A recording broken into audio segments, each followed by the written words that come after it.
Hey loves, how are you doing? I was not able to do a Coffee with Gabi episode last week because I needed to do some things to take care of myself. And I hope by me saying that, which I know I've said before, helps to give some of you permission to be a little bit imperfect too. When you are trying new things and chasing dreams, and especially when you're really kind of running on your own with creating something new, sometimes it's just not going to be perfect. Sometimes your mental health and your rest is going to take priority over perfection, and that's okay. Just keep moving forward. Don't quit completely, okay? That's not what I wanted to talk about today, but I felt like it was important to say, so there's an extra little tidbit for you. Now, if you want to have coffee together, you can pause this episode, go grab your favorite latte, come back, and we can sit across this virtual table and spend some time together. These are some thoughts that I've been having today that I wanted to share with you. And those thoughts are for those of you who are moms and you just wonder, like, how on earth do I have a quiet time? Or it could be for those of you who are not moms and you hear this term quiet time thrown around and you're like, I don't know what that means. Or perhaps you have some kind of standard of a quiet time that you feel like you cannot meet. So let's just talk about this a little bit.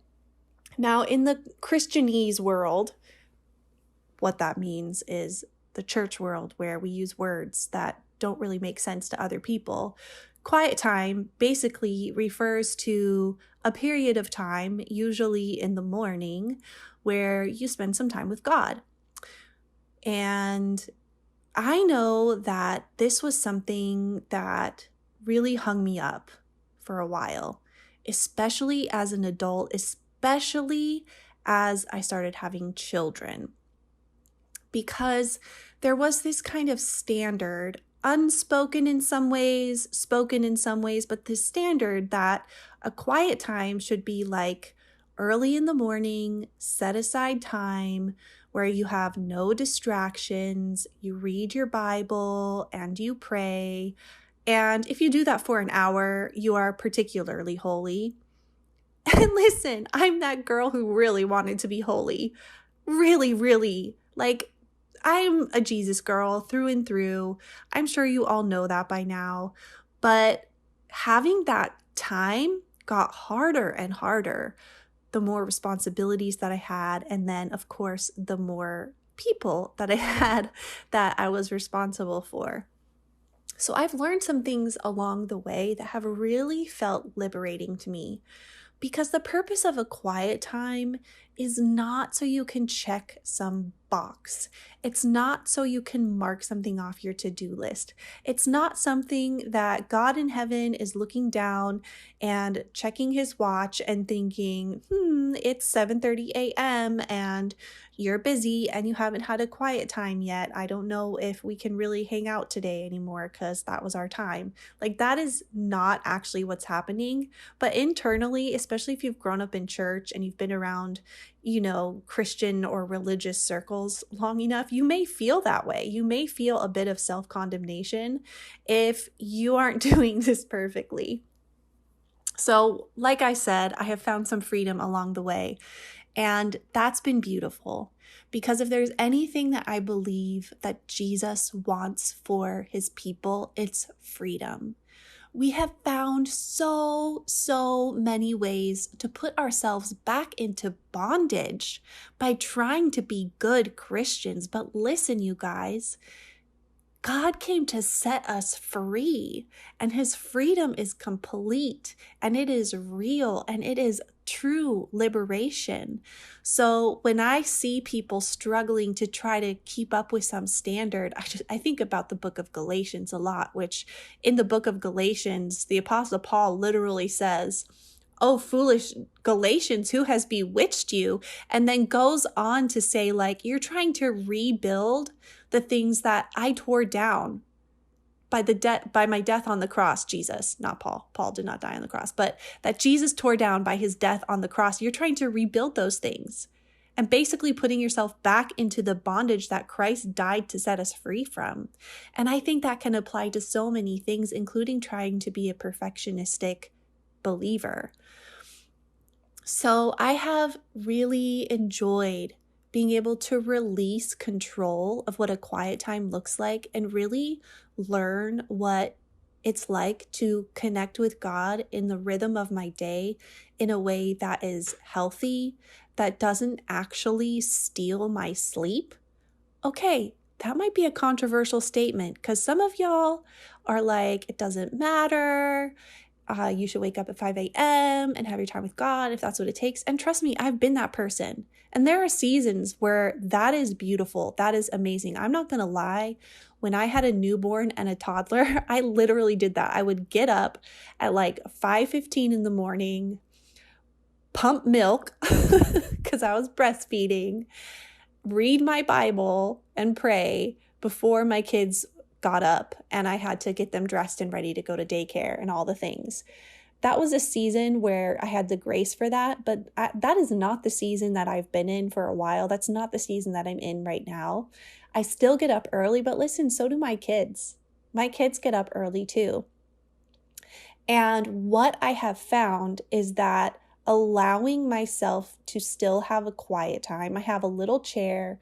It's actually not a little chair. It's a big round papasan chair in the corner of my tiny living room. And my daughter usually comes out with her messy hair and her warm cheeks at 6:30 in the morning and comes and sits on my lap and we snuggle. And then I turn on, right now my thing is like ambient noise or like nature sounds on my headphones. And I tell her that this is what I'm doing. I'm reading my Bible now. It doesn't mean she doesn't interrupt me, but I will listen to what's going in my headphones and I'll spend a few minutes just settling into my chair and maybe listening to what my heart is saying, what my body is saying, what God is saying to me. And I'll pray for a few minutes and then I'll open my Bible and I'll read, or I'll work through the current Bible study that I'm working on. And my daughter, especially, she has seen me do this day in and day out. And when my son's around, he sees me do it as well. And sometimes I get a little bit frustrated because she'll ask me like random things, you know, if she's doing a project or playing with something and she has a question about it, she'll ask me and I will attune with her, but I'll remind her like, okay, honey, this is mommy's time. I'm reading my Bible. And she's started to actually want to read it with me. So after I have my time to myself, which can vary just depending on what's going on in my house, because this is real life, it can vary from 15 minutes to 45 minutes. But after I have that time, I'll let her come sit on my lap and she'll read a psalm to me. It's like the cutest thing in the whole wide world. And she's learning to like pick out a verse that really stands out to her. It's so cute. And it's just fitting into the rhythm of our life.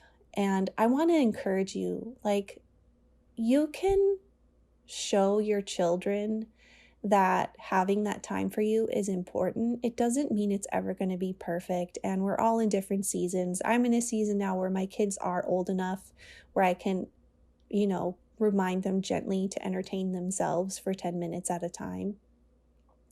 But it's given me such freedom to know that there's no shame.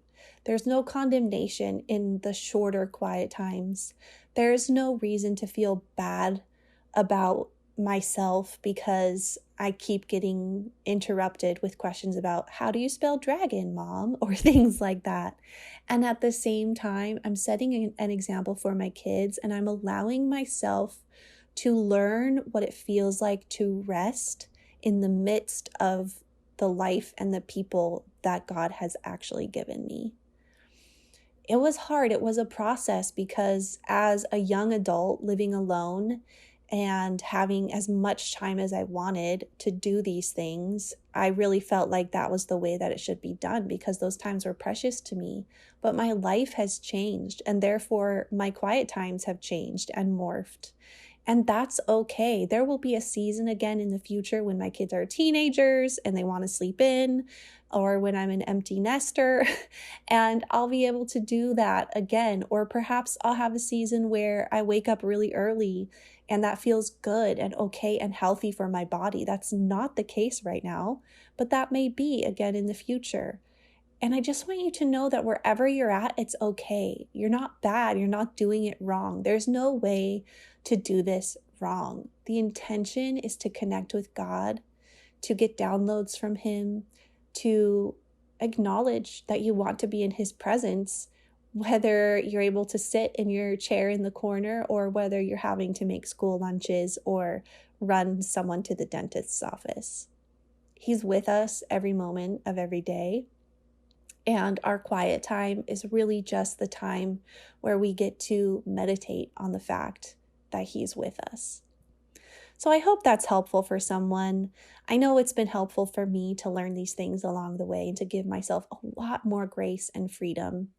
And it's just pure joy, really, to be able to meet with the King of Kings.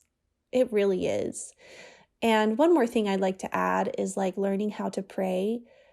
Prayer has not ever been an easy thing for me, and I have found that for me, writing down my prayers is really my best way, especially with my ADHD brain, to really connect with my prayers and becoming more and more honest about what I'm really thinking and what I'm really feeling.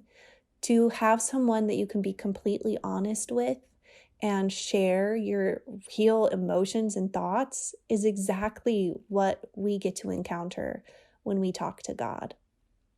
So thank you, friends, for listening to this. I hope it's helpful for somebody out there, whether you're new to this term quiet time or whether you're a mama who's just been feeling bad about not getting the time that you think that you're supposed to have. Just know you're doing great and you do not have to feel condemned or ashamed. The season will change eventually and it will look different again, and that's okay. Thanks for having coffee with me today. I look forward to seeing you all here again next Tuesday for Pain to Passion Live. Love y'all.